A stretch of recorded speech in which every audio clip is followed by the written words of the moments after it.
Oke, selamat siang semuanya. Assalamualaikum warahmatullahi wabarakatuh.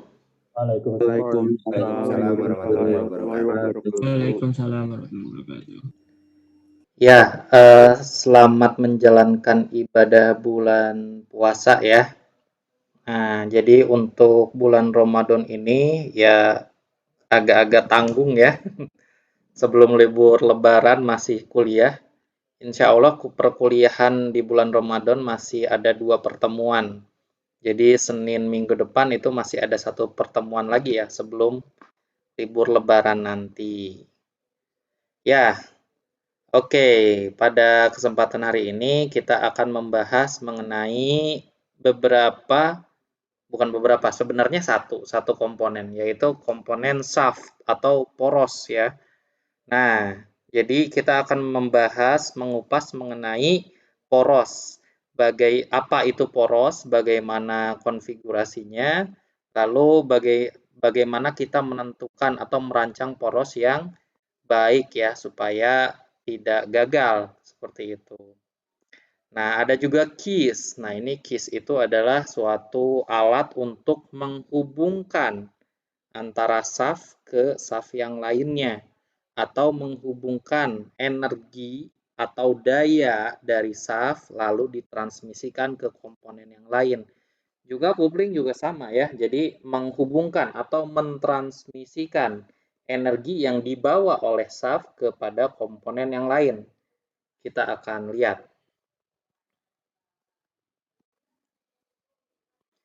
Ya, ini merupakan gambar gabungan atau assembly ya dari shaft pada umumnya. Jadi tidak mesti seperti ini, tapi umumnya seperti ini gitu ya.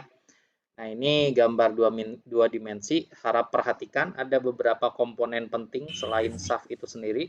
Ini shaftnya ya, yang bentuknya itu silinder. Nah, bentuknya silinder dengan diameter yang biasanya dibuat bervariasi seperti ini. Nah, dibuat bervariasi karena tujuan tertentu. Nah, ada beberapa hal yang perlu diketahui. Yang pertama, itu adalah ini nih, bearing ya. Bearing. Nah, bearing ini adalah bantalan. Udah tahu lah ya, kalau misalnya bahasa bengkelnya itu laher. Nah, bantalan. Ini adalah bantalan yang merestriksi atau mencegah gaya radial. Jadi supaya bearingnya itu geraknya berputar aja ya. Nggak perlu gerak naik, turun itu ya ke kanan atau ke kiri. Jadi dia menjaga gerak radial atau merestriksi gerak radial. Nah, kanan kiri ada. Jadi bearing sebelah kiri, bearing sebelah kanan juga ada. Dan pada umumnya menggunakan sambungan dengan konfigurasi press fit atau suaian paksa. Udah pada belajar metrologi ya. Jadi toleransinya itu paksa. Jadi kita masukkan secara paksa. Biasanya itu agak-agak diberi gaya atau tekanan ya pada bearingnya supaya bisa masuk seperti itu. Nah, kenapa menggunakan suaian paksa? Ada yang tahu? Kenapa suaian paksa? Biar biar kondisinya tetap diam, Pak. Diam Biar terhadap diam pergerakan apa? gerakan dari si shaftnya, Pak. Pergerakan ke kanan ke kiri ya, atau pergerakan longitudinal. Nah, jadi biar kalau misalnya, nah itu kan bearing itu biar ngejaga ya, ini kasarnya, biar ngejaga si shaftnya ini enggak bergerak ke atas, ke bawah, ke depan atau ke belakang kan ya. Nah, sedangkan kalau ke kiri ke kanan ini enggak ada yang menjaga nih. Nah, makanya pada umumnya menggunakan press fit. Jadi press fit ini dia sekaligus untuk menjaga gesekannya itu untuk menjaga supaya shaftnya ini tidak bergerak ke kanan atau ke kiri seperti itu. Pada umumnya ya. Ada juga jenis bearing yang khusus di mana bentuknya itu seperti taper. Jadi konik. Konik itu kalian bayangin es krim cone wafelnya ya. Nah, jadi kayak corong. Nah, dipotong tapi. Nah, seperti itu. Kalau digambarin kayak gini, ada biring-biring tertentu yang seperti ini gitu ya. Jadi nggak rata, nggak datar maksud saya. Nah, seperti itu. Jadi menjaga supaya biringnya itu tercegah dari gaya aksial atau longitudinal. Nah, itu biring. Terus ada juga, nah ini nih, key. Ini nih di sini nih, ini key. Nah, key ini sebenarnya itu adalah kayak slot gitu ya, slot. Nah, kalau misalnya dihubungkan dengan komponen ini nih, sama komponen yang di sebelah sini, ini sebenarnya melingkar gitu ya. Dibayanginnya melingkar. Jadi, komponen ini nih, yang warna pink ini, dia ikut muter juga gitu loh. Nah, fungsinya seperti itu. Jadi, untuk mentransmisikan energi putarnya kepada komponen yang lain seperti itu. Misalkan ini hubnya itu untuk puli atau roda gigi gitu ya, bisa-bisa aja nih. Puli atau roda gigi. Si komponen yang warnanya pink ini. Kebayang nggak? Ini harus bisa ngebayangin 3 dimensinya juga. Sepi bukan Pak itu teh Pak. Kenapa? Sepi. Bahasa bengkelnya sepi ya Pak. Karena suara kamu kecil banget. Bahasa bengkelnya sepi bukan Pak. Coba deketin ke speakernya, ke mikrofon maksud saya. Suaranya kecil banget, gak kedengeran. Tadi siapa yang nanya? Halo Pak. Iya, halo, ini masih kecil nih, sebentar ya. Oh, speaker saya yang kurang. Kenapa? Bahasa bengkelnya sepi bukan Pak kalau ini. Waduh, saya kurang tahu ini bahasa bengkelnya ya. Coba, yang penting kalian imajinasikan, coba nanti kalau misalnya ada key lagi, tanya ke orang bengkel ini namanya apa gitu. Saya kurang tahu ini kalau key ini bahasa bengkelnya apa. Oh iya Pak. Poros juga apa tuh? Bahasa bengkelnya apa poros?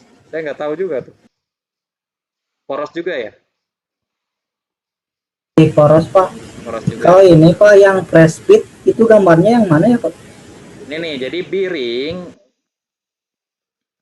biring itu sama si shaftnya atau sama si porosnya, dia press fit. Jadi dimasukinnya itu secara paksa. Sesuaian paksa ya Pak. Ingat-ingat lagi metrologi. Jadi kalau misalnya ini toleransi lubang nih, ini kan ininya ya nominal. Misalnya toleransi lubangnya itu di bawah nominal. Nah, terus toleransi si biring atau si porosnya itu di atas. Nah, jadi nggak mungkin ada saat di mana poros itu lebih kecil daripada lubang. Nggak mungkin.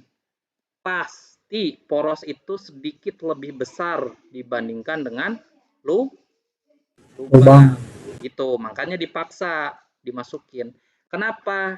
Karena biar ada gesekan antara ini nih kontaknya ya. Antara rumah biring dengan porosnya itu. Karena gesek supaya dia tidak berlari ke kanan dan ke kiri. Jadi tidak ada pergerakan aksial gitu ya. Nah, seperti itu. Jelas?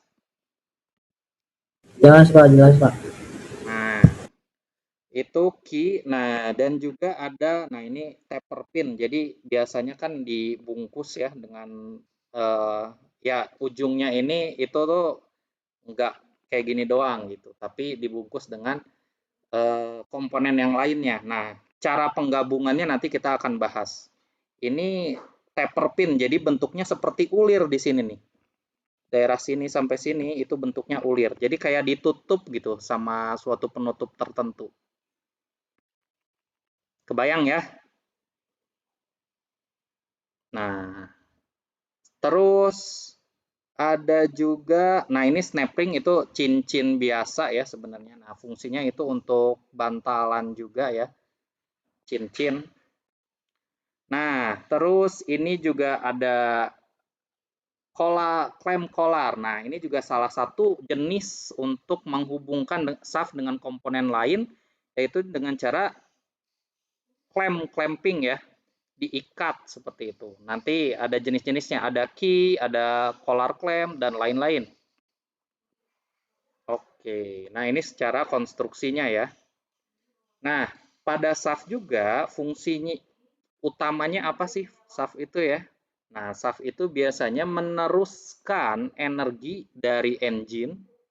Nah, engine itu bisa motor bakar, bisa motor listrik ya, bisa motor sepeda gitu ya, dari bosehan sepeda atau lain-lain lah.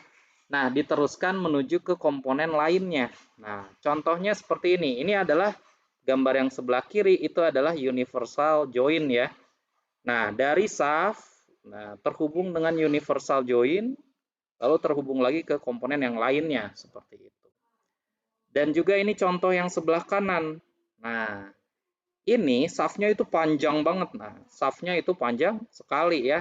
Ini namanya turbin. Ya, ini bisa turbin, bisa kompresor sih. Jadi kita belum tahu sesuai dengan spesifikasinya ya. Bisa turbin, kalau turbin itu menangkap energi dari fluida ya. Kalau kompresor justru memberikan energi kepada fluida gitu ya, untuk memberikan perbedaan tekanan dan kecepatan. Nah, pada kompresor atau turbin ini itu tuh dihubungkan terhadap shaft nih. Shaft-nya ini panjang banget.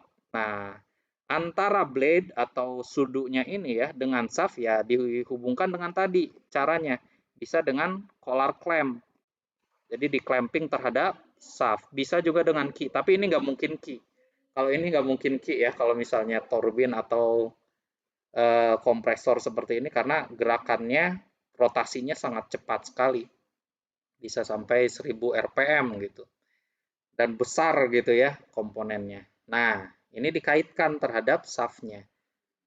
Nah, misalkan ini adalah turbin ya, jadi energi dari fluida itu tuh masuk ya, energi dalam bentuk tekanan, temperatur, dan kecepatan masuk kepada sudunya atau bilahnya. Nah, bilahnya ini mengkonversikan energi fluida menjadi putaran. Nah, sehingga otomatis shaft-nya juga berputar ya. Perputaran shaft itu dihubungkan juga terhadap generator. Nah, generator fungsinya untuk mengubah energi gerak atau energi kinetik ya menjadi energi listrik seperti itu. Banyak sekali aplikasi shaft ini ya. Ini hanya sebagian kecil dari aplikasi shaft. Nah, contoh lainnya juga pada roda gigi nih. Pasangan-pasangan roda gigi. Nah, pada gearbox di dalamnya ya, bisa lebih jelas nih sebelah kanan, gambar yang sebelah kanan ya. Nah, gearbox ini itu tuh susunan dari beberapa roda gigi ya. Nah, terhubung melalui poros. Nah, ini porosnya panjang ya, dari ujung sampai ujung gitu. Nah, jadi poros itu menerima energi dari engine. Nah, dari poros di sini dimodifikasikan dayanya. Jadi ini untuk memodifikasi kecepatan dan torsi ya, gearbox ini. Jadi misalkan gigi 1 itu torsinya tinggi, tapi kecepatannya rendah. Nah, maka perlu reduksi kecepatan seperti itu. Kalau misalnya gigi 4 di motor, kalau kalian udah pernah nyoba motor manual ya, gigi 4 itu berarti kecepatannya tinggi, tapi torsinya rendah. Jadi emang sih kencang, ya bisa kencang, tapi kalau buat nyusul kurang enak gitu ya. Nah, seperti itu. Itu diatur sedemikian rupa sehingga kecepatan akhirnya tinggi, tapi torsinya rendah. Nah, dimodifikasi kecepatan dari putarannya itu melalui roda gigi, di mana roda gigi ini terhubung pada shaft gitu ya, poros. Nah, tentunya dalam mendesain poros ini kan kita gak pengen ya poros ini tuh gagal gitu kan. Nah, makanya kita harus mendesain sedemikian rupa sehingga poros ini tidak gagal ketika dibebani dengan beban tertentu seperti itu.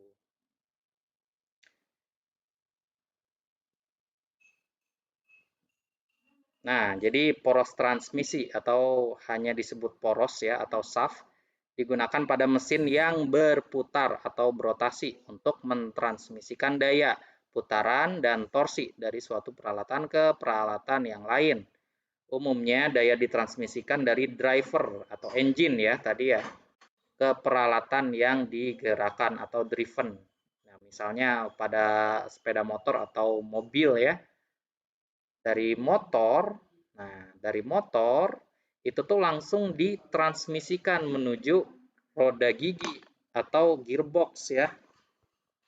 Nah, gearbox itu kan di dalamnya ada beberapa komponen shaft ya. Dari shaft itu masuk ke roda, misalnya seperti itu. Jadi untuk mentransmisikan dari driver engine ke peralatan yang digerakkan. Misalnya kalau misalnya motor tadi itu rodanya gitu ya. Nah, ini juga merupakan komponen mesin yang sering digunakan bersamaan dengan poros. Itu ada roda gigi, ada puli, dan ada juga sprocket. Harus tahu ya bedanya nih. Roda gigi mah udah tahu ya, yang bentuknya kayak logo. Logo kalian ada roda giginya nggak? Logo angkatan? Biasanya roda gigi nih kalau mesin logo angkatannya. Nah, roda gigi udah tahu lah ya. Nah, puli itu kayak transmisi di motor ini, Matic Pak. motor matic kalian, cuma variabel ya. Jadi V bentuknya. Dia bisa memiliki diameter yang berbeda-beda. Kalau puli yang biasa tuh kayak katrol biasa. Nggak ada bentuk V-nya, jadi nggak variabel. Kan kalau yang di motor matic tuh namanya juga kan CVT ya. Continuous Variable Transmission. Jadi bisa berubah-ubah diameter pulinya. Nah, kalau yang biasa itu fix, nggak berubah-ubah. Kalau kalian pikirin tuh katrol gitu ya. Nanti juga ada contoh-contohnya.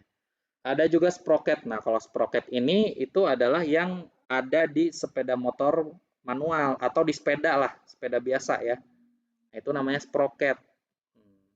Jadi ada rantainya, ada sprocketnya gitu.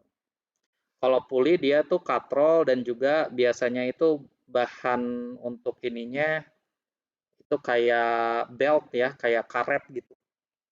Kalau puli. Kalau sprocket itu rantai pakainya. Nah, jadi biasanya dihubungkan terhadap 3 komponen utama ini. Di mana komponen ini itu tuh menerima beban yang bermacam-macam, bervariasi gitu ya.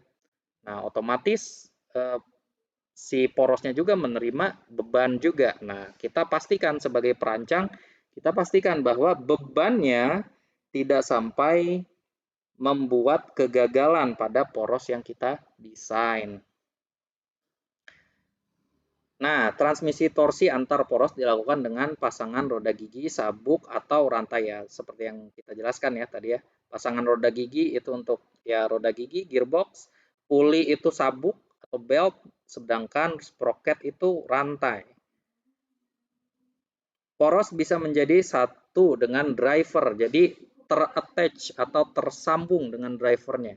Seperti pada poros motor dan engine crankshaft. Nah, kalau kalian pikirin di crankshaft ya, motor bakar 4 langkah misalnya. Crankshaft tuh poros engkol ya Pak? Poros engkol ya, betul, poros engkol. Oh, bahasa bengkelnya truk as Pak. Oh iya. Saya kurang banyak tahu bahasa bengkel. Jadi ya kalian sendiri nih yang mengkait-kaitkan. Crankshaft poros engkol. Nah, dia itu menjadi satu dengan shaft-nya ya. Jadi menjadi satu komponen yang padu gitu, tidak terpisah. Gitu. Nah, sebagai dudukan poros ini wajib gunakan bantalan, wajib. Bukan sunnah, wajib. Kalau enggak ya gagal nantinya. Getarannya tinggi, gesekannya tinggi. Nah,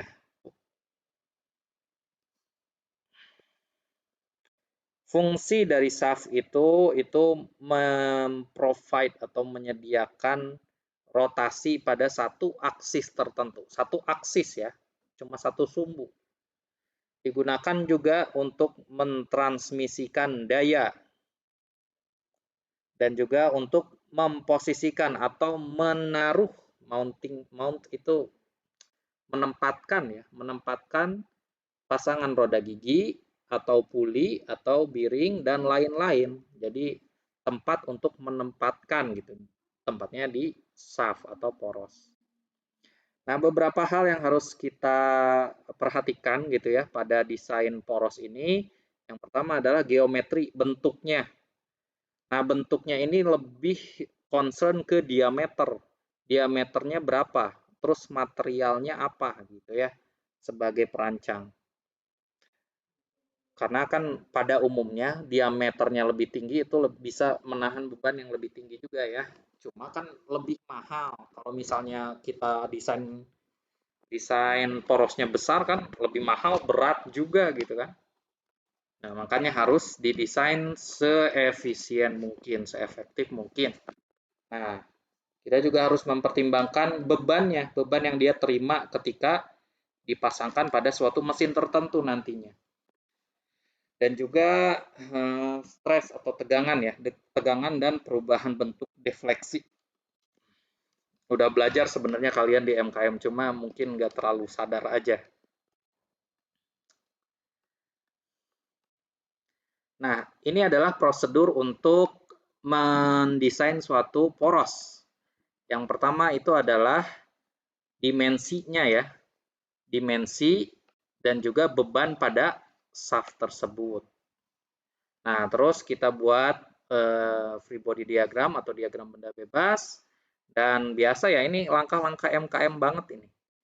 Jadi momen bending diagramnya, diagram bending momen pada dua bidang tertentu. Ada juga diagram torsi ya.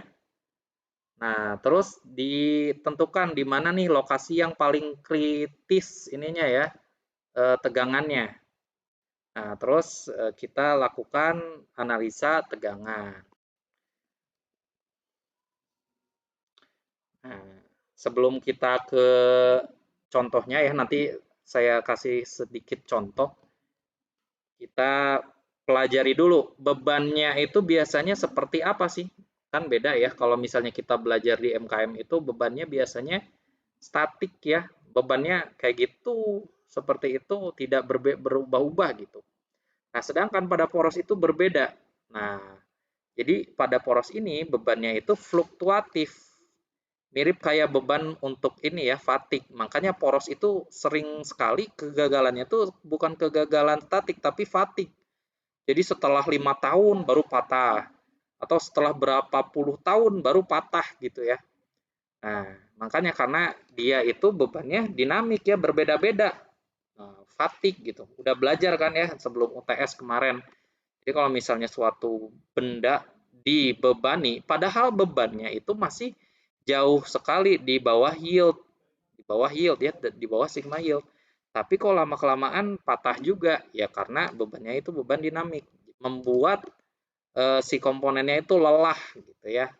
Nah, di mana beban ini kita bagi menjadi tiga jenis beban. Yang pertama, nah ini ya, yang pertama itu adalah fully reverse istilahnya. Jadi benar-benar ini tuh tegangan rata-ratanya 0 sebenarnya ya. Tegangan rata-ratanya 0.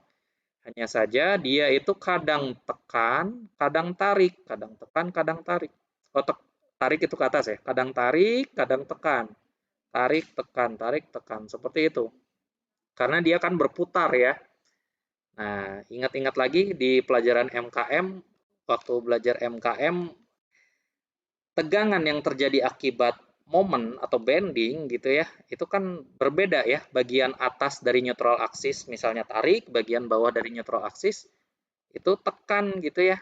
Nah, kalau misalnya bending itu terjadi dan porosnya itu berputar, ya berarti si poros itu kadang merasakan tekan, kadang merasakan tarik ya seperti ini gitu ya bentuk tegangannya. Bisa juga repeated, berulang-ulang. Nah, maksudnya gimana nih? Tegangan rata-ratanya itu positif, anggaplah tarik ya. Jadi tarik, nah kadang-kadang ada saat-saat tertentu dia itu 0 gitu ya, nggak ada tegangan. Lalu tarik lagi, 0 lagi, tarik lagi, 0 lagi. Nah ini dikatakan repeated atau berulang-ulang. Ada juga yang fluctuating, nah tidak sama, tapi rata-ratanya masih di atas 0 ya, tarik. Ini jadi jenisnya masih tarik, cuma nilai tegangan tariknya itu berbeda-beda gitu ya. tidak sama. Nah, itu adalah 3 jenis beban pada poros. Nah, ini adalah assembly atau penggabungan komponen-komponen pada shaft ya. Nah, misalkan bisa kita lihat di gambar A di sini ya. Sebuah shaft ini kita assembly dengan 2 buah roda gigi dan juga ada bantalannya pada atau tumpuan ya. Tumpuan pada titik A dan juga titik B. Nah, di sini kita buat diagram benda bebasnya, ada di gambar B ya. Nah, di mana titik A atau tumpuan A dia itu ada kan merestriksi gaya radial ya. Berarti ada gaya reaksi di sumbu Y dan juga sumbu Z. Begitu juga titik B sama percis. Nah, untuk roda gigi pada titik P1 dan P2 kita terjemahkan menjadi, nah dia kan roda gigi itu mentransmisikan daya nih ya, gaya. Nah, ini ada gaya nih, gaya reaksi karena dia disambung sama roda gigi yang lain kan. Nah, makanya ada gaya di sini. Nah, gaya ini kita terjemahkan pada titik P1 kita terjemahkan menjadi gaya reaksi. Nah, ada P1Z, ada P1Y dan juga ada torsinya gitu ya. Karena kita ubah gaya ini menjadi ke bagian tengah atau bagian sumbu. Ini juga sama untuk P2 gitu ya. Jadi kita geser, nah kita geser P2 kepada sumbu ini ya, sumbu si shaftnya. Nah, kalau misalnya kita geser berarti timbul torsi reaksi. Begitu juga untuk P2. Awalnya kan di sini nih. Awalnya ya, di radiusnya kan. Kita geser. Nah, kalau geser berarti timbul torsi reaksi seperti itu. Nah, sebenarnya ini P1Z nggak ada, adanya P1Y aja. Nah, setelah itu kita gambarkan diagram momennya, tapi 2 bidang ya. Ada bidang Z, nah digambar seperti ini, ada juga bidang Y, yang ini bidang Y, yang ini bidang, oh ini bidang Z, yang ini bidang Y. Nah, kebayang ya, jadi ini tuh ada 2 bidang. Anggaplah ini bidang Z, nah ini harus 3 dimensi nih, kalian bayangin nih. Nah, kan putarannya itu bisa terjadi 2 bidang ya. Nah, ini bidang Z. Bayangin. Nah, putarannya berarti kan bisa bersumber dari, nah ini ya, anggaplah sigma momen di A sama dengan 0. Berarti ini bisa menghasilkan momen. Ini bisa menghasilkan momen. Ini bisa menghasilkan momen. Tapi P1Y dan BY ini ya, ini enggak termasuk karena itu bidangnya berbeda. Kebayang enggak? Jadi ini enggak putarannya seperti ini aja nih. Ini atau seperti ini gitu. Terhadap bidang Z saja. Kebayang nggak? Momen di bidang Z. Kebayang? Belum Pak, belum. Dikit lagi. 3 dimensi. Ini bayangin nih. Anggaplah ada kertas nih. Anggap ada kertas. Berdiri tuh kertasnya. Ya kan? Nah, ini adalah bidang perputarannya. Jadi, yang menjadikan si poros ini tuh berputar searah jarum jam atau berlawanan arah jarum jam terhadap bidang itu, gayanya tuh nggak semuanya. Gayanya tuh cuma yang ini. Coba bayangin ya, P1Z. Ini kan membuat si porosnya berputar ke sini kan? Bayang? Bayang nggak? P1Z tuh. Halo, halo? Ini Jadi diam terpaku. Jadi itu tuh ke ini Pak, ke atas gitu, muternya Ya, tuh. ke atas. Ini kalian bayangin tangan kanan kalian lah. Tangan kanan kalian tuh. Tangan kanan kalian dilentangkan ke sebelah kanan. Nah, akibat P1Y kan dia berputar berputar berlawanan arah jarum jam, gitu ya. Nah, kebayang? Kebayang, Pak. Nah, bidang kertasnya itu tuh ya kertas berdiri di depan kalian gitu kan. Coba bayangin kalau P1Y perputarannya kan beda. Kalau P1Y, tuh tangan kalian masih ke P1Y. Nah, muternya kan ke arah depan gitu ya tangannya. Coba kalian bayangin. Itu bidangnya beda, itu bidangnya bidang Y. Nah, bidangnya bidang ini tertidur kertasnya bukan berdiri. Akibat P1Y kan muternya gitu. Kebayang nggak? Oh, kebayang Pak kalau yang Y. Kalau yang Z berarti ke atas gitu Pak. Iya, ke atas, betul sekali gitu. Makanya diagram momennya ada dua bidang gitu untuk shaft tuh. Karena perputarannya bisa terjadi di sumbu Y, juga bisa terjadi di sumbu Z. Begitu. Jadi harus ada dua diagram momen. Nantilah kita ada satu contoh yang menjelaskan dari awal sampai akhir. Intinya harus disadari bahwa momen yang terjadi itu bisa terhadap sumbu Z dan juga bisa terhadap sumbu Y. Gitu. Kalau diagram torsi itu karena cuma satu sumbu ya, perputaran ya satu aja kalau diagram torsi. Diagram torsi pada sumbu X. Nah, ini bebannya jadi ada yang statik ya. Static loading. Nah, radial itu terhadap kalau radial ya. Nah, radial itu nah misalkan ini adalah sumbu Y, ini sumbu ya Y, ini sumbu Z, ini sumbu X. Nah, radial itu sumbu Y dan sumbu Z. Jadi yang keluar daripada silindernya gitu ya. Nah, itu adalah gaya radial. Nah, sedangkan untuk yang tangensial itu juga mirip-mirip dengan yang radial. Sama lah. Kalau yang aksial, nah kalau aksial itu terhadap sumbu X gayanya. Jadi yang bisa menyebabkan pergeseran poros ke kiri atau ke kanan. Nah, ada juga beban yang dinamik, cyclic tadi ya, udah kita bahas. Fully, reverse, dan fluctuating. Nah,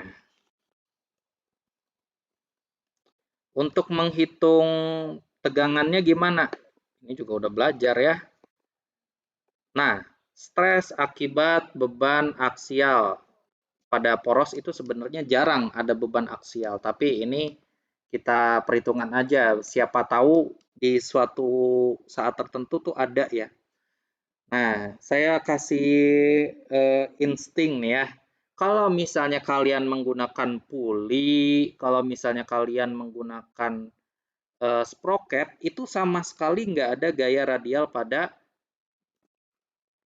ininya, porosnya. Ini misalnya ya.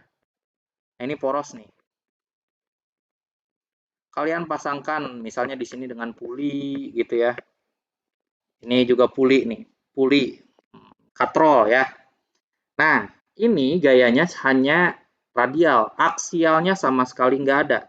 Jadi nggak ada gaya reaksi yang menyebabkan si porosnya itu bisa bergerak ke kiri dan ke kanan, nggak ada. Kalau misalnya sprocket gimana nih? Kalau misalnya sprocket juga sama, nggak ada. Sama sekali nggak ada. Kalau roda gigi gimana?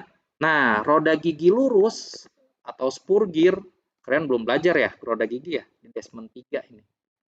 Kalau roda gigi yang lurus-lurus aja, yang biasa gitu ya, ini juga nggak ada gaya aksial. Cuma kalau roda gigi miring, nah roda gigi miring ini beda. Ada gaya reaksi aksial yang gini-gini nih. Roda gigi miring. Kebayang nggak roda gigi miring? Jadi giginya tuh nggak lurus, giginya tuh miring. Biasanya ini di gearbox mobil. Kalau motor itu lurus rata-rata. Ya nanti belajar lah ya di Desmond 3. Ini cuma FYI aja. Jadi biasanya itu nggak ada nih. Beban aksial itu biasanya tidak ada secara umum. Kecuali kalau dipasangkan dengan roda gigi miring. Nah baru keluar gaya aksial. Nah harus diperhitungkan gitu ya. Nah, rumusnya ya gampang ini mah, sebenarnya gaya dibagi dengan luas ya. Nah, karena silinder luasnya itu apa? VR kuadrat ya, atau V per 4 D pangkat 2. Atau VR kuadrat, sama-sama aja kan ini kan. Makanya jadinya 4F per V D kuadrat. Awalnya dari sini. Oke, itu kalau misalnya axial loading, udah belajar di MKM. Nah, kalau misalnya bending itu kan akibat momen ya. Nah, akibat momen itu ya sama-sama aja, M dikali Y per I. Nah, I-nya itu adalah inersia dari lingkaran ya, bisa dilihat lagi tuh di buku MKM-nya ya.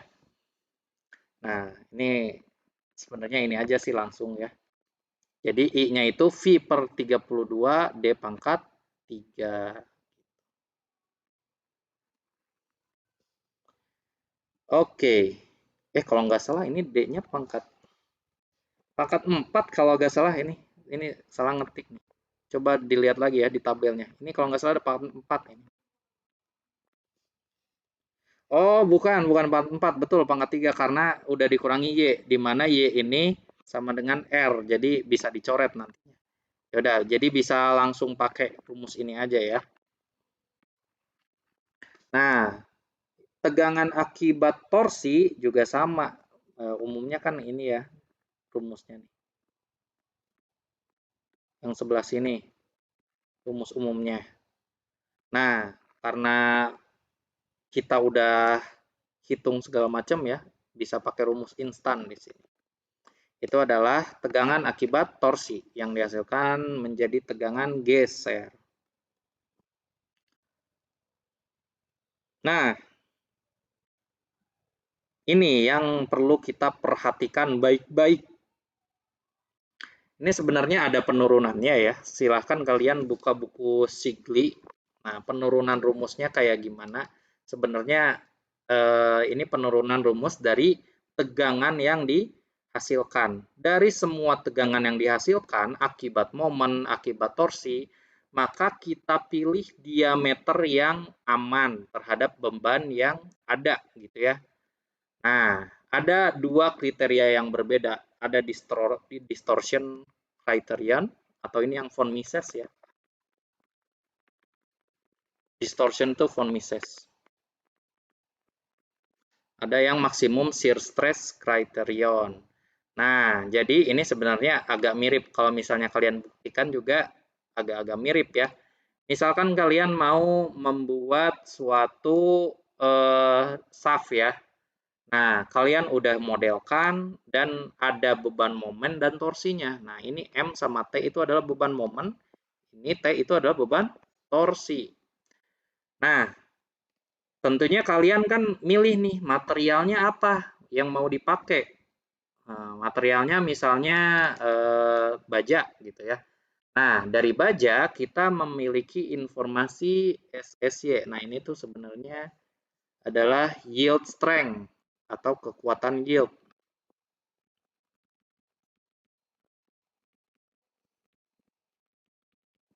Nah, ya udah tinggal kita masukin. Kita mau ini NS itu adalah safety factor. Misalnya safety factornya mau 2 gitu ya atau 3 gitu. Tinggal dimasukin ke rumus ini, dapatlah nilai diameternya. Nah, misalnya kita mau safety factornya 2 gitu. Tinggal masukin ke rumus, dapatlah diameter yang dianjurkan, itu misalnya 30 mm seperti itu. Enak ya, ini udah dihitungin. Jadi ingat-ingat lagi nih, kalian kalau misalnya jadi desainer nanti, entah itu di tugas akhir atau apapun ya, kalian mendesain dan mensimulasikan bebannya. Nah, mau nyari diameter porosnya harus pakai rumus ini. Nah, tapi ingat-ingat, ini adalah distortion criterion, di mana ini merupakan kriteria kegagalan yang cocok untuk material yang ductile atau ulet ya, di mana persen elongasinya lebih daripada 5%, total persen elongasi. Nah, ini lebih cocok menggunakan distortion criterion. Sedangkan untuk yang getas ini pakai rumus ini. Gitu ya. Jelas sampai sini? Jelas nggak? Jelas, Pak. Jelas, Pak. Nah, sekarang ini kondisi yang kedua. Kondisi yang kedua itu kalau misalnya kalian mau menganalisa. Nah, jadi ini kondisi di mana diameternya itu udah ada ya, udah ketahuan. D-nya itu sudah diketahui. Nah, kita pengen tahu apakah dengan D yang seperti ini aman nggak sih gitu ya. Pakai rumus ini nih. Tinggal dimasukin aja ya. Tinggal dimasukin aja. Ternyata dapat safety of vector-nya itu NS-nya misalnya 0,9. Nah, kalau 0,9 itu sebenarnya kuat atau enggak? Lumayan, Pak. Enggak kuat kalau 0,9. Berarti bebannya itu melebihi beban yield. Kalau misalnya safety factor-nya 0,9. Kalau tepat 1, berarti bebannya itu mencapai beban yield. Nah, ini yang berbahaya gitu. Kalau itu 1 ya, makanya kalau kita mendesain itu safety factor-nya ada panduannya juga di kuliah-kuliah sebelumnya tuh. Minimal tuh 2 lah, itu untuk yang statik ya. Kalau yang dynamic itu bisa sampai 4 safety factor. Coba buka-buka lagi tuh di kuliah yang dynamic atau kuliah yang mana. Itu ada panduan untuk memilih safety factor. Jadi kalau bebannya statik itu boleh 2, kalau bebannya dinamik berapa. Ada kriterianya, jadi ada panduannya. Nggak boleh sembarangan untuk menentukan safety factor. Seperti itu ya.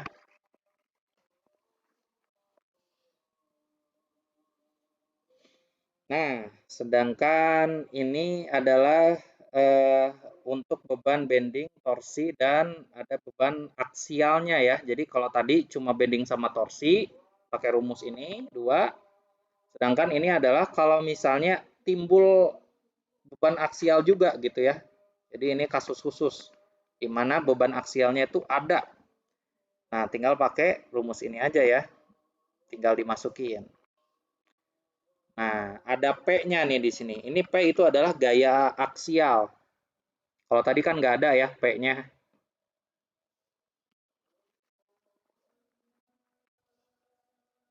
Ingat-ingat untuk distortion criterion ini untuk material yang ductile atau ulet ya. Ini untuk yang getas. Ingat-ingat lagi, gimana kita menentukan material itu ulet atau getas? Dari total persen elongasi atau total persen regangan. Kalau misalnya di bawah 5%,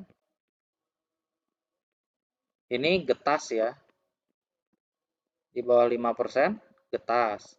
Kalau misalnya di atas 5%, baru ini ulet atau ductile.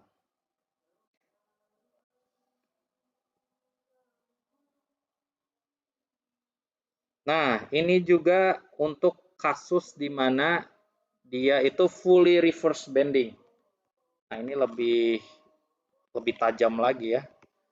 Fully reverse bending. Jadi kejadian yang tadi nih. Nah, yang ini nih, yang fully reverse bending tuh yang ini nih. Jadi kadang tarik, kadang tekan ya. Jadi khusus kasus ini kita pakai standar ASME. Nah, jadi nyari diameternya tuh dari sini nih.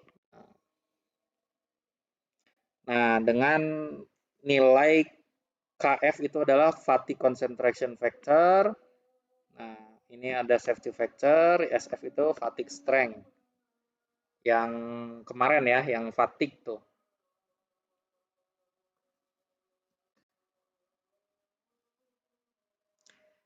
Nah, nilai KF ini bisa kita asumsikan misalnya 1.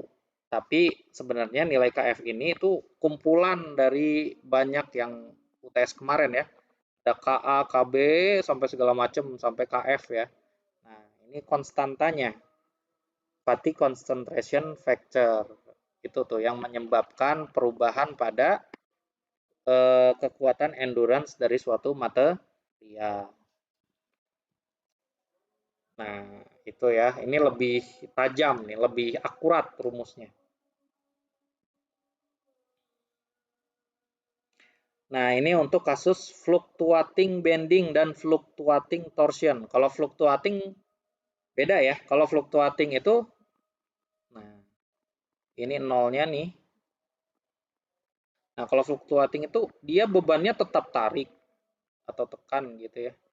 Cuma nilainya itu nggak pernah menjadi berubah ya. Jadi kalau plus plus terus, kalau minus minus terus gitu.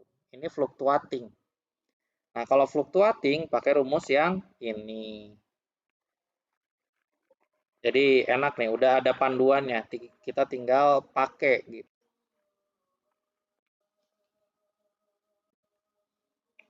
Nah, misalnya ini contoh ada suatu shaft ya.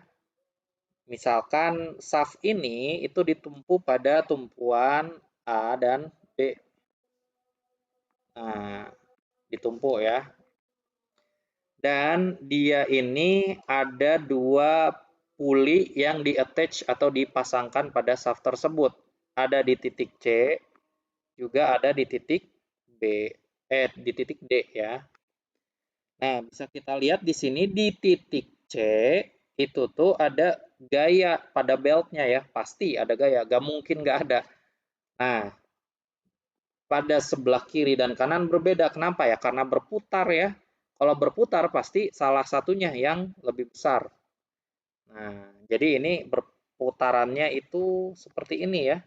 Berlawanan arah jarum jam. Kenapa? Karena gaya di sebelah sini lebih besar gitu dibandingkan yang sebelah sana. Sini sana harus lihat gambarnya ya, nggak boleh cuma ngedengerin doang. Jelas ya, ini gayanya berbeda karena berputar. Dan juga ini sama nih, jadi ini perputarannya seperti ini. Gitu.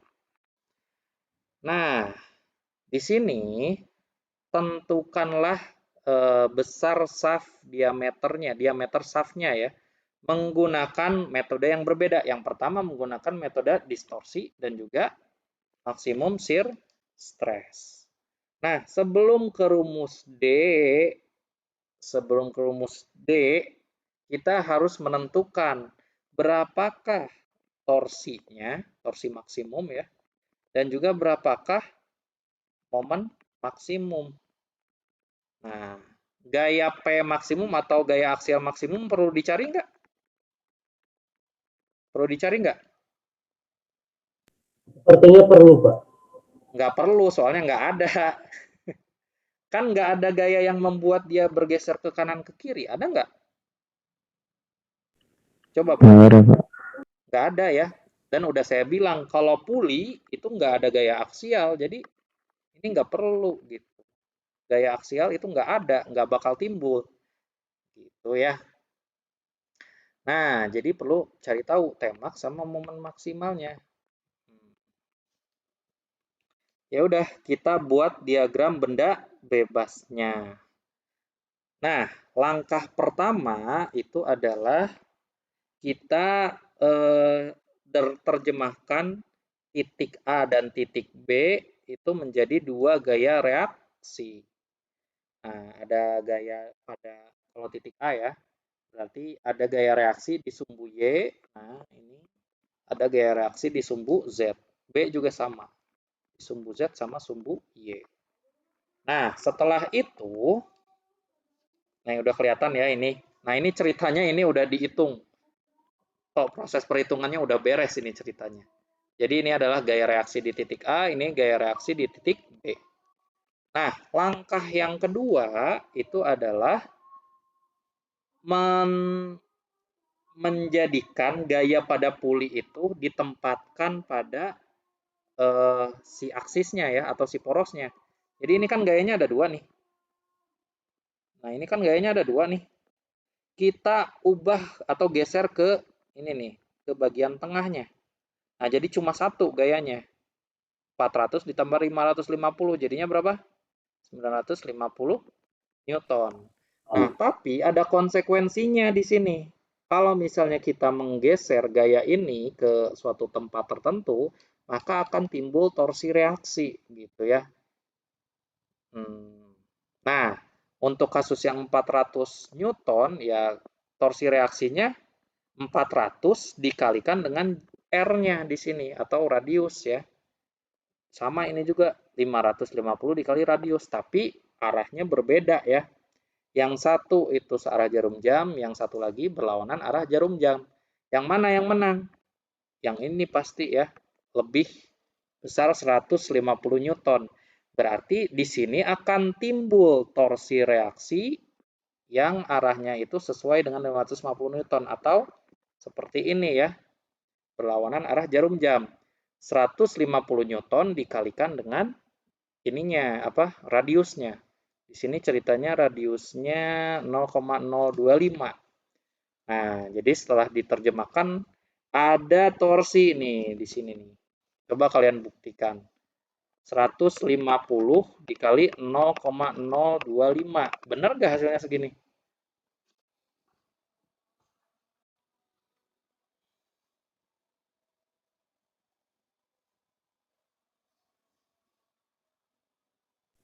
Salah, Pak. Beda ya? Udah hasilnya 3,75. Ini 0,050 itu diameter atau?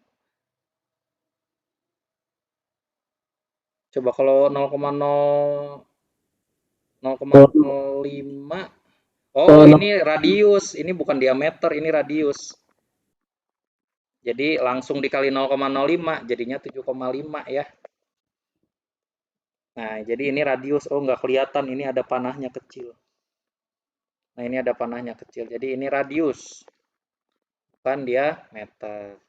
Nah, itu langkah kedua. Jadi kita jadikan gayanya itu pada aksisnya ya. Ini juga sama nih. Bagian yang titik D itu juga sama. Nah, kelihatan ya. Jadi di sini ada gaya gabungan 950 Newton dan juga torsi reaksi. Torsi reaksinya sebesar 7,5 Newton meter. Coba kita lihat yang titik D. Nah, gaya gabungannya berapa? Gaya gabungan? 500, Pak. 500, benar gak? Oh, benar. Terus torsinya berapa torsinya? Ayo. 100 kali 0,075. Ya, betul sekali. Berarti 7,5 juga 7,5. ya. Nah, seperti ini. Nah, sebenarnya ini tuh nilai ini sama nilai ini sama nilai ini belum tahu sebenarnya ya. Kalian hitung dulu. Setelah dapat diagram benda bebasnya, kalian hitung dulu gaya reaksinya. Gimana cara ngitung gaya reaksi?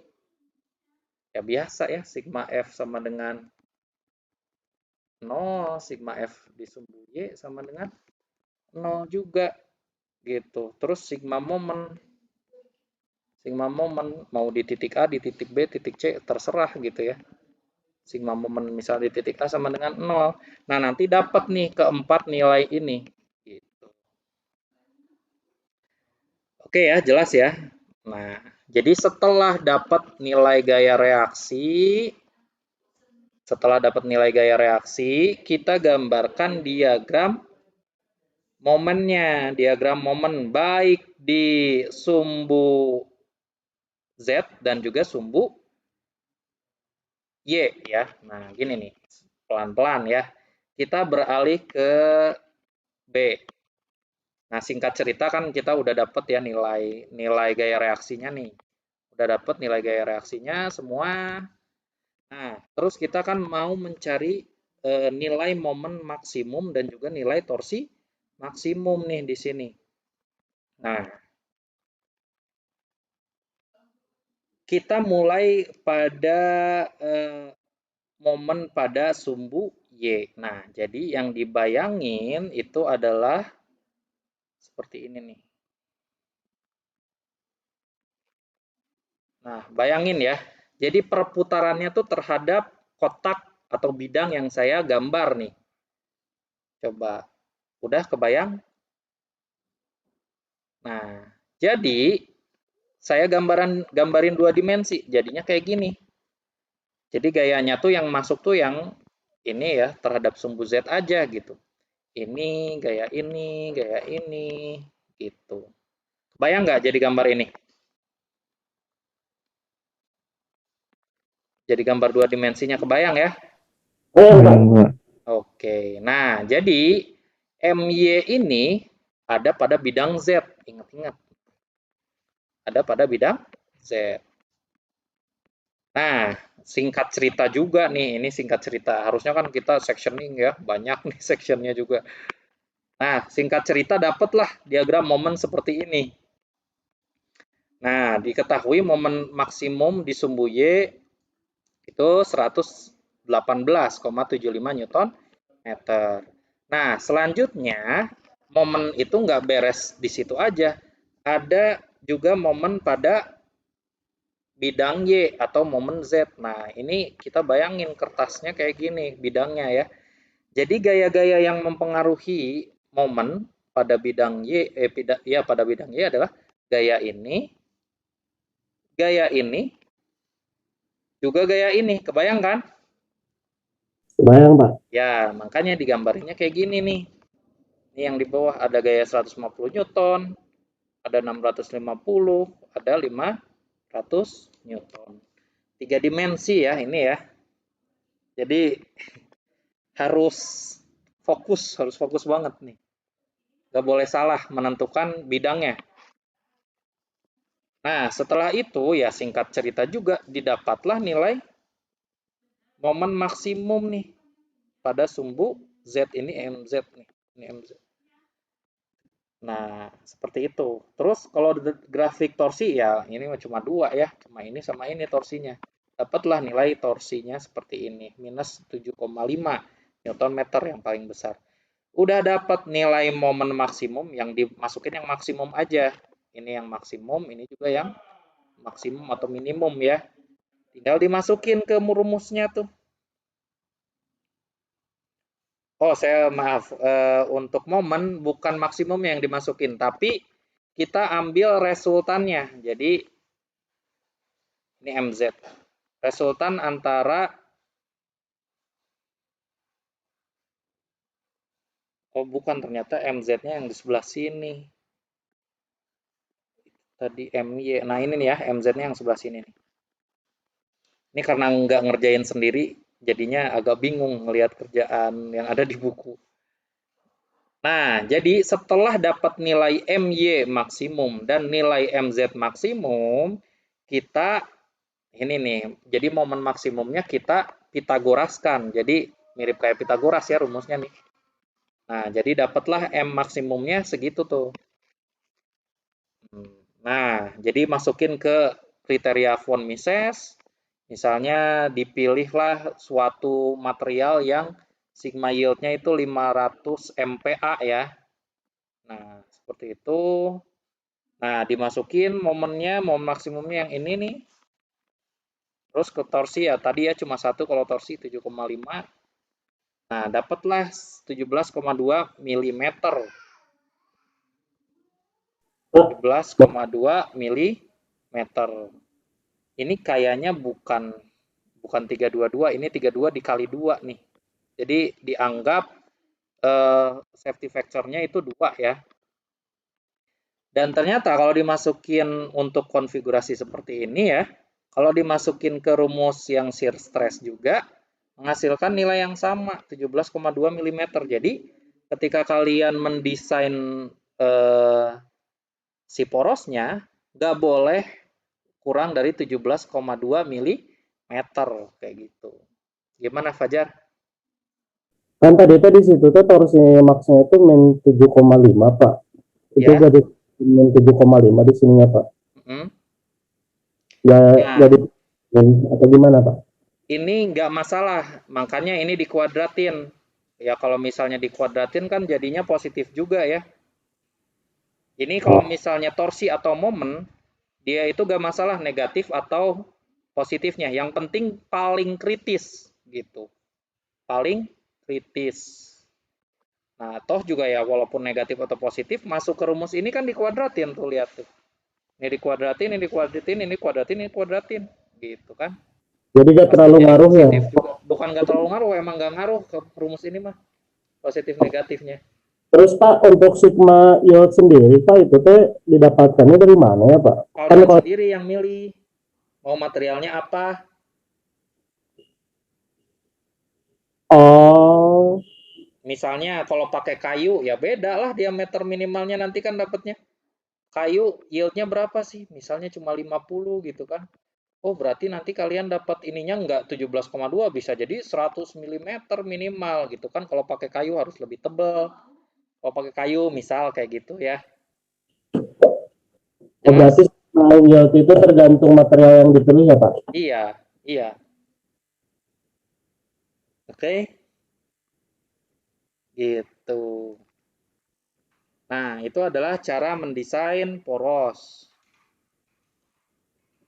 Nah, jadi ini khusus kasus ini aja ya.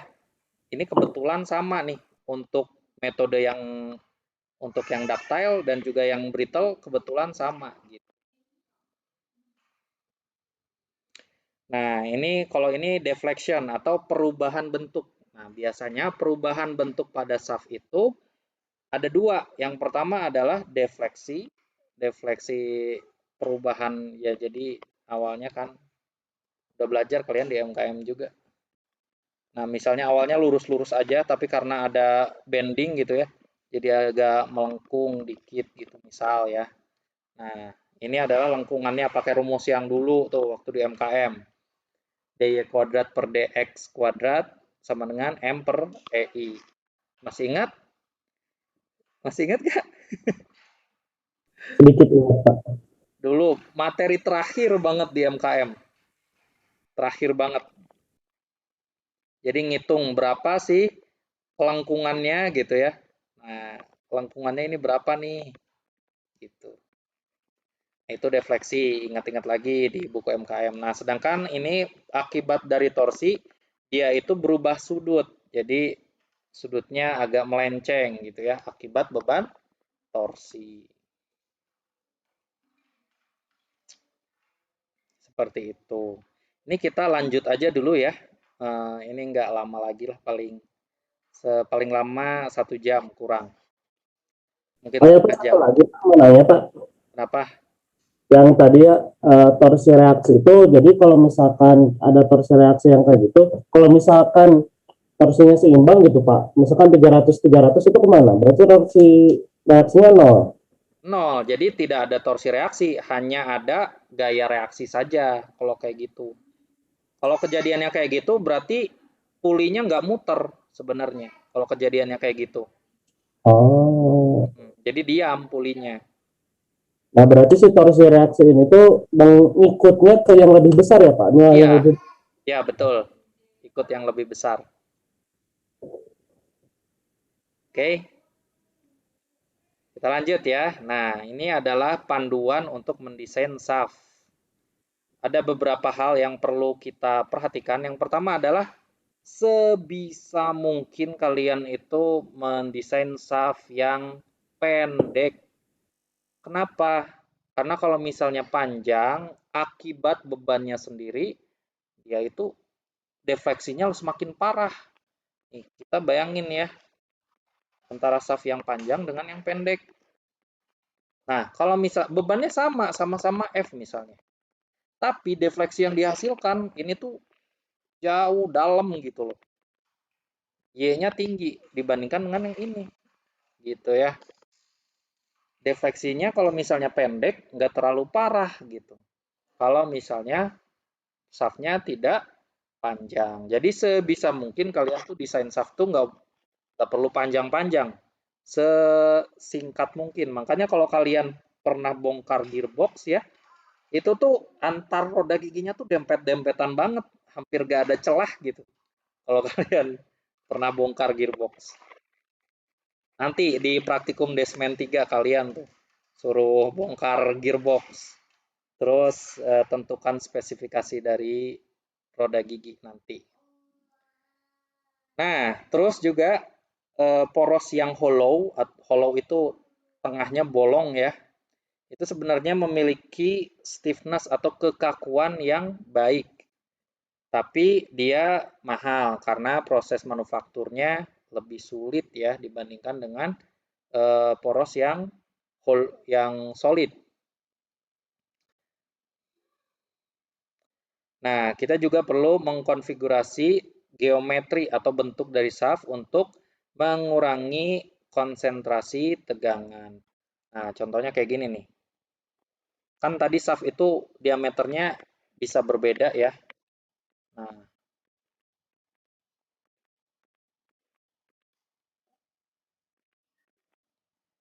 sebenarnya ini ada hubungannya sama soal UTS kemarin ini nih. Yang kalian semuanya nggak ada yang benar. Padahal udah dikasih tahu. Nah, kalau misalnya desainnya kayak gini, nah ini ada patahan di sini nih. Ini membuat ada konsentrasi tegangan. Ada konsentrasi tegangan. Ini nomor 3 soal UTS kemarin. Nah, sebisa mungkin kita buatnya itu jangan menukik banget, tapi ada filletnya. Nah, fillet tuh kayak gini. Nah, ada seginiannya nih, supaya tegangannya itu tidak terkonsentrasi. Gitu ya. Nah, soal nomor 3 kemarin, percis banget. Kalian tuh cuma nulis sigma sama dengan F per A, udah beres gitu. Padahal nggak cukup dari sini, kalian harus menentukan kofaktor dari konsentrasi tegangan KI. Nah, ini dilihat dari grafik tuh. Lihat dari grafiknya, perbandingan diameternya berapa, radius filletnya berapa. Nah, harus ada radius filletnya. Gak ada satupun mahasiswa yang benar di kelas kalian. Perhatiin lagi ya, tuh soal UTS nomor 3. Nah, juga kalian ingat-ingat bahwa untuk mendesain shaft, ini harus diperhatikan roda gigi yang digunakan. Karena dia menghasilkan gaya reaksi yang udah radial, tangensial, dan juga aksial gitu loh. Ini radial sama tangensial tuh sebenarnya sama. Tapi ini dibedain karena mungkin yang satu sumbu X, yang satu sumbu Z, yang satu sumbu Y. Nah, yang aksial tuh sumbu X. Ini khusus untuk roda gigi miring ya. Kalau roda gigi lurus tidak ada axial loads. Nah, jadi perumusannya juga beda. Ikutin yang tadi ya. Kalau ada aksialnya itu ada P-nya. Nah, juga harus kita perhatikan bahwa pada suatu bearing tertentu dia itu nggak boleh defleksi berlebihan ya. Kalau misalnya defleksi berlebihan, bearingnya itu tidak bisa menahan gaya tangensial atau gaya radial. Lalu kalian udah belajar getaran mekanik belum? Atau lagi? Belum Pak, belum getaran mekaniknya. Tahun depan atau semester depan? Masa depan. Oh, nah ini nih tentang getaran mekanik. Frekuensi naturalnya itu sebisa mungkin lebih tinggi gitu ya. Karena untuk menghindari ini namanya resonansi. Getaran yang sangat tinggi yang dihasilkan. Nanti belajar di getaran mekanik. Nah, terus ini adalah cara-cara untuk menghubungkan suatu komponen terhadap shaft. Nah, jadi dibagi dua untuk dalam hal untuk mentransfer atau mentransmisikan energi, ada ini caranya ya. Nah, kalau misalnya sekedar nempelin doang, kayak nempelin gearbox atau nempelin tadi ya puli dan lain-lain lah. Nah, ini cara-caranya. Nah, ingat-ingat ya. Jadi yang sebelah kiri, kelompok sebelah kiri itu untuk transmisi daya. Sedangkan untuk yang sebelah kanan itu untuk attach itu ya nempelin sesuatu di shaftnya. Jadi lebih kuat untuk yang jadi jangan sampai kalian ketika ngedesain gitu ya. Padahal sebenarnya untuk transmisi daya, tapi pakai salah satu dari ini. Waduh, rontok langsung. Karena kekuatannya nggak sekuat yang ini gitu ya, kekuatannya. Nah, bisa kalian lihat juga nih di beberapa gambar ini yang menjelaskan semuanya ini. Nah, misalnya ini ya. Jadi ini porosnya kita mau masukin, ya kita mau pasangkan suatu komponen, entah apapun komponen ini ya, ke dalam gitu. Nah, ada solder, bracing. Nah, ini untuk joining yang permanen. Penggabungan yang permanen. Bisa dibaca sendiri ya, nanti saya kirimkan ininya, slide-nya.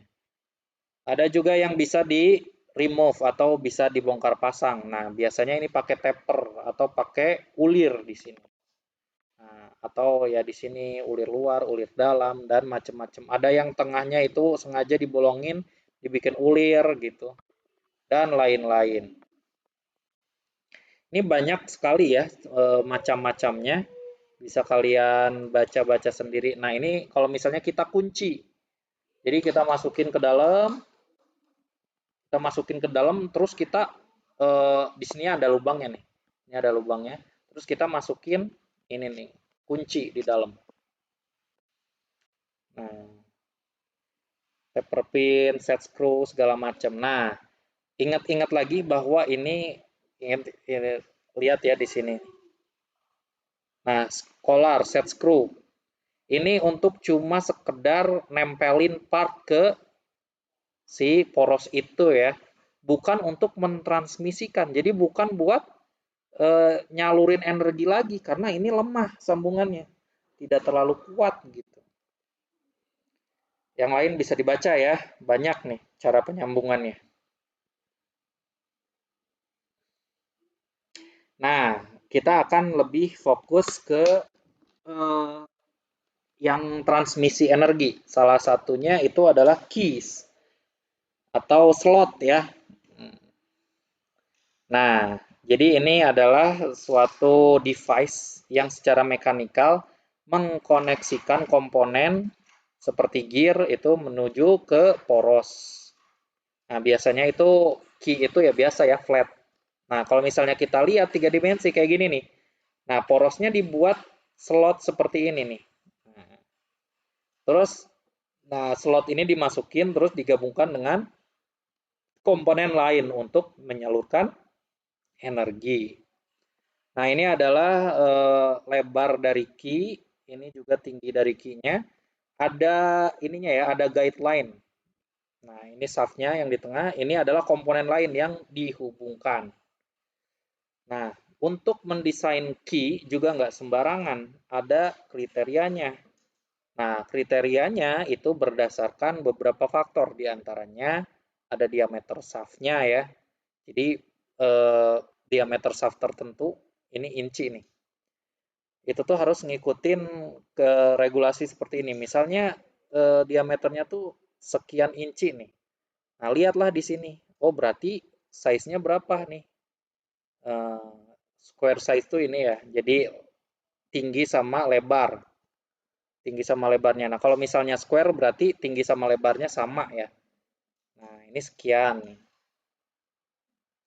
Nah, kalau misalnya flat key size, nah ini adalah yang lebar sama tingginya berbeda ya. Nah, ini yang disarankan seperti ini. Dan jangan sampai ketuker. H sama W-nya itu nggak boleh dituker ya. Jadi H itu ketinggian, W itu lebar gitu. Jangan sampai dituker. Jadi kebalik kan, kalau misalnya harusnya masangnya kayak gini nih. Ini poros, gitu ya. Anggaplah ini key-nya nih. Harusnya kan ini W-nya, ini H-nya. Kalau misalnya W sama H-nya kayak gini ya, ini W sama H, anggaplah yang ekstrem kayak gini. Terus dibalik jadi gini. Nah, ini H, ini W. Nah, ini masalah, nggak boleh kayak gini ya. Jadi harus sesuai. Pokoknya yang sebelah kiri itu adalah W atau lebar, yang sebelah kanan itu adalah H atau tinggi.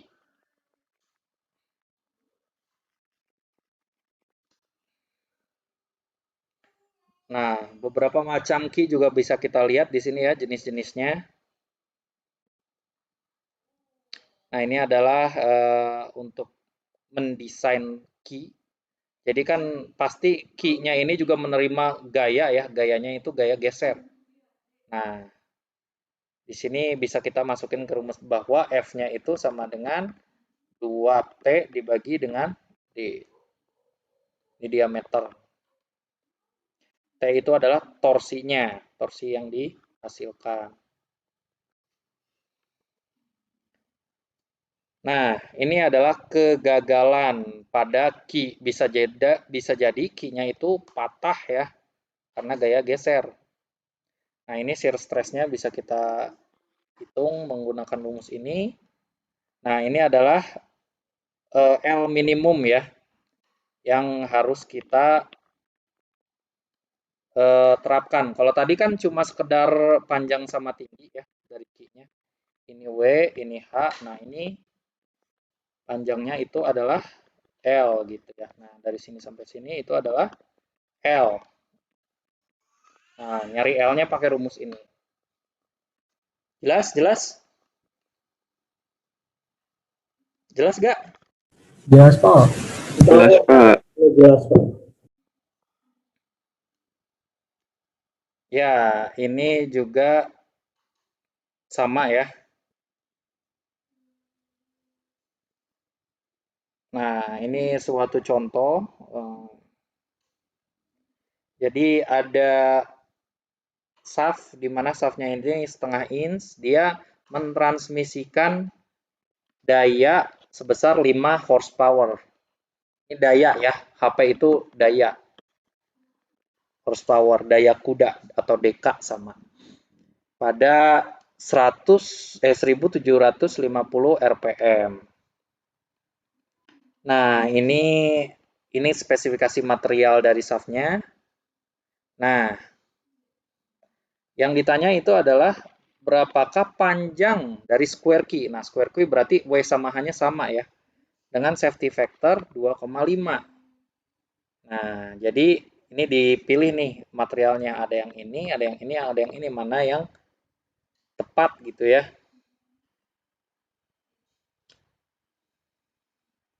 Nah, kita mendefinisikan dulu torsinya.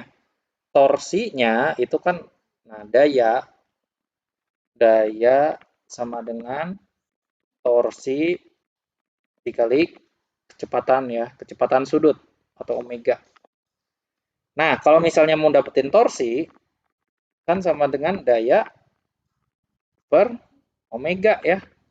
Nah, ya udah dayanya itu 6.300.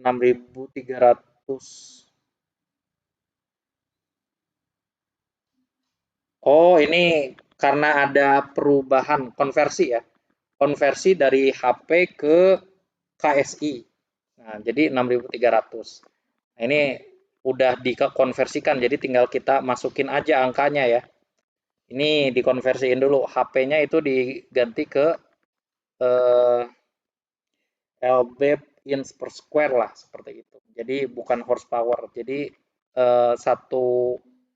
bentar, daya itu saya coba hitung dulu. Daya itu kan Newton dikali dengan meter.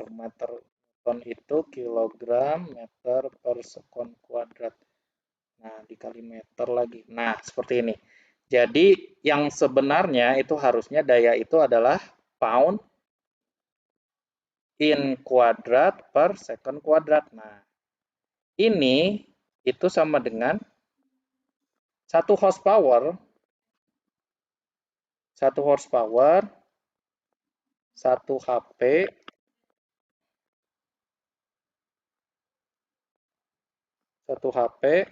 itu sama dengan 6.363 bukan juga ya. Ini soalnya juga ini konversi juga nih. Jadi ini setelah dilakukan beberapa konversi, ini juga kan RPM ya, rotation per minute. Nah, jadi setelah melakukan konversi, tinggal kita masukin aja ke rumus ini gitu. Nah, kita masukin, jadi dapatlah torsinya. Nah, 180 inch pound. Ini agak repot ya kalau satuan Eropa. Nah, setelah mendapatkan nilai torsi, baru kita hitung berapa panjang minimalnya pakai rumus yang tadi. Nah, dapatlah panjang minimalnya 0,226 inch. Ya udah, kayak gini ya. Jadi harus tahu dulu berapa nilai torsinya. Nah, ada juga splines. Nah, ini mirip kayak key ya. Mirip kayak key tapi ada 6 nih slotnya nih itu. Ada 6 slotnya. Ya begitulah ya. Jadi si porosnya juga kita buat seperti bintang ini ya, gitu. ini lebih kuat dibandingkan dengan Qi karena ada 6 slot yang digunakan untuk menahan atau mentransmisikan energi gitu ya. Nah, torsinya dirumuskan seperti ini. Mirip sama yang tadi ya.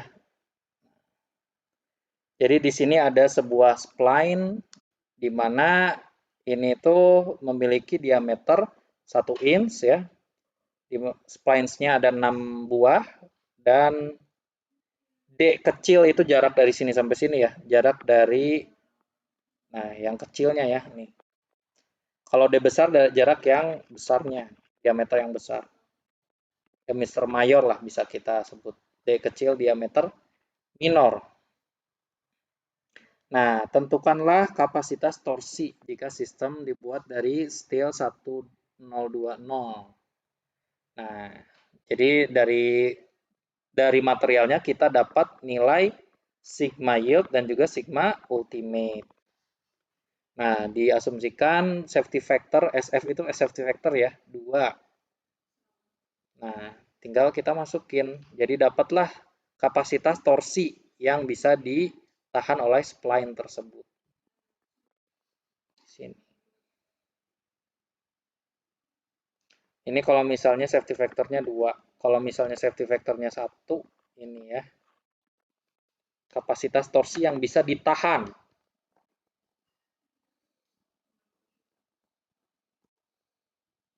Nah, ada juga coupling. Coupling ini mirip ya, sama kayak key, sama kayak spline. Jadi untuk mentransmisikan dari suatu poros ke poros yang lain gitu. Nah, secara definisi, misalnya nih ya, ada poros 1 gitu. Poros 1. Nah, mau dihubungkan ke poros 2. Poros 2. Nah, ini menggunakan coupling. Gitu ya.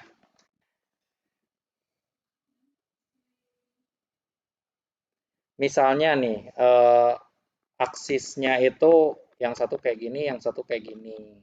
Nah, butuh coupling, gitu ya.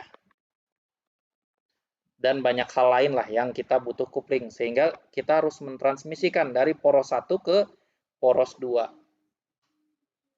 Nah, misalignment-nya banyak. Ada misalignment yang angularnya, paralel, torsional, ada aksial juga. Nah, contohnya seperti ini ya. Ini adalah misalignment untuk yang rotasional ya, atau angular, di mana sudut aksisnya itu berbeda, maka butuh kopling.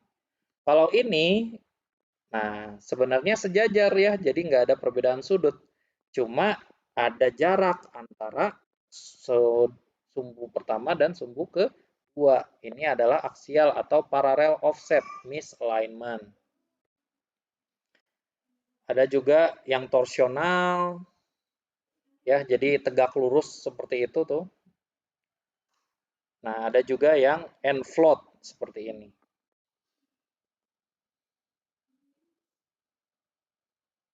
Ya, ini adalah tipe-tipenya ya. Untuk coupling ada set